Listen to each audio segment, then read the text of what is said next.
It goes all the way back to about 1920 when Mies van der Rohe in Germany was beginning to imagine what a glass tower would be, how you would design a glass tower so that the glassiness would have power by creating facets.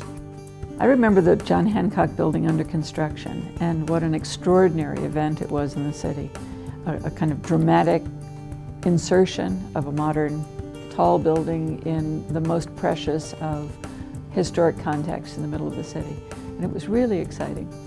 The John Hancock Tower reflecting the church and its presence on the square is quite astonishing. On a sunny day, it's not casting shadows, it's reflecting light.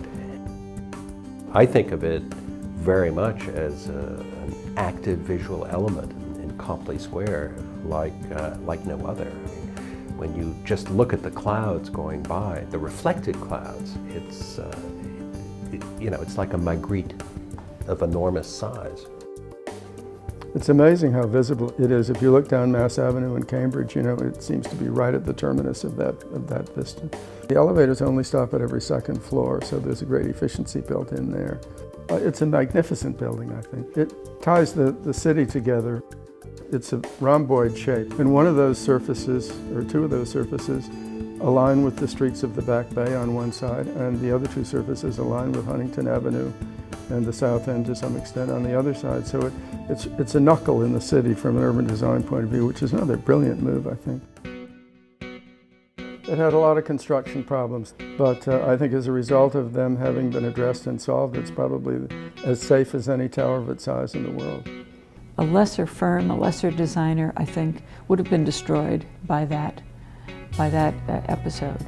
The professionalism of those architects, of Henry Cobb in particular, made what was a tremendous adversity into a real turning point of strength. And the building has endured and come to be absolutely loved.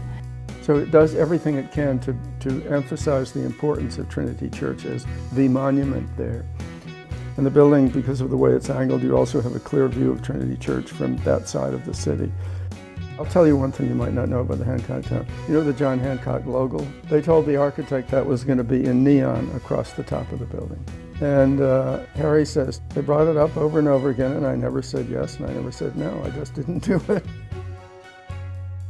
And you look up at it, and you begin to see the sky and the clouds reflected in it, and it seems to be lost in the heavens.